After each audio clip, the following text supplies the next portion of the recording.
Lecture du livre des Actes des Apôtres. En ces jours-là, ceux qui escortaient Paul le conduisirent jusqu'à Athènes. Puis ils s'en retournèrent, porteurs d'un message avec l'ordre pour Silas et Timothée de rejoindre Paul le plus tôt possible. Alors Paul, debout au milieu de l'aréopage, fit ce discours. « Athéniens, je peux observer que vous êtes, en toutes choses, des hommes particulièrement religieux. En effet, en me promenant et en observant vos monuments sacrés, j'ai même trouvé un autel avec cette inscription « Au Dieu inconnu ». Or, ce que vous vénérez sans le connaître, voilà ce que moi, je viens vous annoncer. Le Dieu qui a fait le monde et tout ce qu'il contient, lui qui est Seigneur du ciel et de la terre, n'habite pas des sanctuaires faits de mains d'hommes. Il n'est pas non plus servi par des mains humaines, comme s'il avait besoin de quoi que ce soit. Lui qui donne à tous la vie, le souffle et tout le nécessaire. À partir d'un seul homme, il a fait tous les peuples pour qu'ils habitent sur la surface de la terre, fixant les moments de leur histoire et les limites de leur habitat. Dieu les a faits pour qu'ils le cherchent, et si possible, l'atteignent et le trouvent, lui qui en fait n'est pas loin de chacun de nous, car c'est en lui que nous avons la vie, le mouvement et l'être. Ainsi l'ont également dit certains de vos poètes, nous sommes de sa descendance. Si donc nous sommes de la descendance de Dieu, nous ne devons pas penser que la divinité est pareille à une statue d'or, d'argent ou de pierre sculptée par l'art et l'imagination de l'homme. Et voici que Dieu, sans tenir compte des temps où les hommes l'ont ignoré, leur enjoint maintenant de se convertir tous et partout. En effet, il a fixé le jour où il va juger la terre avec justice, par un homme qu'il a établi pour cela, quand il l'a accrédité auprès de tous en le ressuscitant d'entre les morts. Quand ils entendirent parler de résurrection des morts, les uns se moquaient, et les autres déclarèrent « Là-dessus, nous t'écouterons une autre fois. » C'est ainsi que Paul, se retirant du milieu d'eux, s'en alla. Cependant, quelques hommes s'attachèrent à lui et devinrent croyants. Parmi eux, il y avait Denis, membre de l'Aréopage, et une femme nommée Damaris, ainsi que d'autres avec eux. Après cela, Paul s'éloigna d'Athènes et se rendit à Corinthe.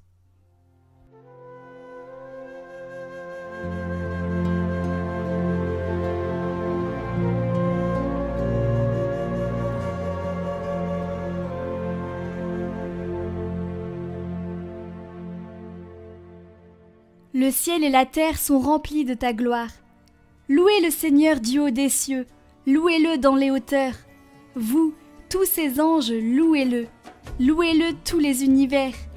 Les rois de la terre et tous les peuples, les princes et tous les juges de la terre, tous les jeunes gens et jeunes filles, les vieillards comme les enfants.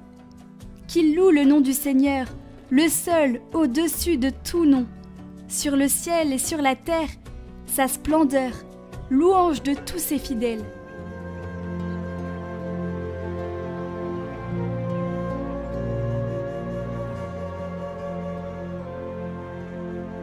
Évangile de Jésus-Christ selon saint Jean.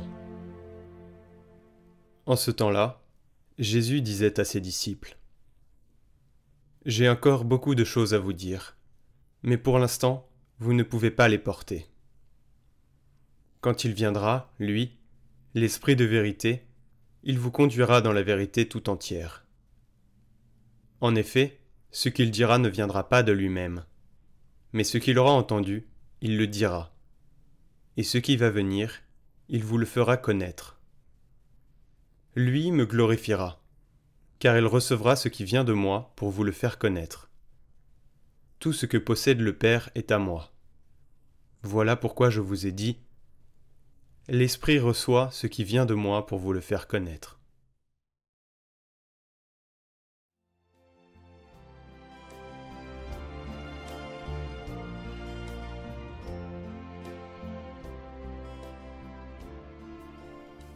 Quelle est alors l'action du Saint-Esprit dans notre vie et dans la vie de l'Église pour nous conduire à la vérité ? Tout d'abord, il rappelle et imprime dans le cœur des croyants les paroles qu'a dites Jésus. À travers ces paroles, précisément, la loi de Dieu, comme l'avaient annoncé les prophètes de l'Ancien Testament, est inscrite dans notre cœur et devient en nous un principe d'évaluation des choix et de conduite de nos actions quotidiennes. Elle devient principe de vie. En effet, c'est du plus intime de nous-mêmes que naissent nos actions. C'est précisément le cœur qui doit se convertir à Dieu, et le Saint-Esprit le transforme si nous nous ouvrons à lui. Viens,